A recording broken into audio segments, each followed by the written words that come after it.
വയനാട് പുൽപ്പള്ളിയിൽ വീണ്ടും പുലിയുടെ ആക്രമണം. പാടിച്ചിറ സ്വദേശി VT തോമസിന്റെ 2 ആടുകളെ പുലി ആക്രമിച്ചു. ആടുകളുടെ കഴുത്തിന് ഗുരുതരമായി പരിക്കേറ്റ്. വനംവകുപ്പ് സ്ഥലത്തെത്തി പരിശോധന നടത്തി. ഫൈസൽ നെടുമ്പാല വിശദാംശങ്ങൾ നൽകും. ഫൈസൽ, എപ്പോഴാണ് പുലിയുടെ ആക്രമണം അവിടെ ഉണ്ടായത്?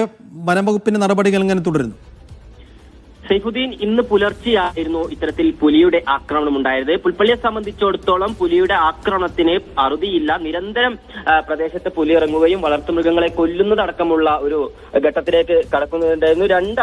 കഴിഞ്ഞ ദിവസം പുൽപ്പള്ളിയിൽ നിന്ന് 2 കിലോമീറ്റർ അവിടെ കബനിഗിരി എന്ന് പറയുന്ന ഒരു പ്രദേശത്ത് 2 തവണ പുലിയുടെ ആക്രമണം ഉണ്ടാവുകയും 2 ആടുകളെ കൊല്ലുകയും ഒരാടിന് പരിക്കേൽക്കുകയും ചെയ്തിരുന്നു. ഇതേ തുടർന്ന് പ്രദേശത്ത് വലിയ സംഘർഷമൊക്കെ ഉണ്ടായിരുന്നു. വലിയ സംഘർഷത്തെ തുടർന്ന് പ്രദേശത്ത് കൂട് സ്ഥാപിക്കുന്നതടക്കമുള്ള നടപടിയിലേക്ക് വനംവകുപ്പ് കടക്കുകയും ചെയ്തിരുന്നു. എന്നാൽ ഈ കൂട്ടിൽ ഇന്ന് വരെ പുലി കുടുങ്ങിയിട്ടില്ല എന്നുള്ളതാണ് ഏറ്റവും ആശങ്കാജനകമായിട്ടുള്ള ഒരു കാര്യം. അതിനുശേഷമാണ് ഇന്ന് പുലർച്ചെ മറ്റൊരു ആക്രമണവും കൂടി ഈ 2 കിലോമീറ്റർ അപ്പുറത്ത് ഉണ്ടായിരിക്കുന്നത്. എന്തായാലും വനംവകുപ്പ് പ്രദേശത്ത് നിരീക്ഷണം ശക്തമാക്കിയിട്ടുണ്ട്. ക്യാമറ ട്രാപ്പുകളൊക്കെ തന്നെ നേരത്തെ ആക്രമണം ഉണ്ടായ സമയത്ത് തന്നെ ക്യാമറ ട്രാപ്പുകളൊക്കെ തന്നെ സ്ഥാപിച്ചിട്ടുണ്ടായിരുന്നു. എന്നാൽ ഇതിലൊന്നും തന്നെ പുലി കുടുങ്ങുന്നില്ല എന്നുള്ളതാണ് ആശങ്കാജനകമായിട്ടുള്ള കാര്യം. ഫൈസൽ.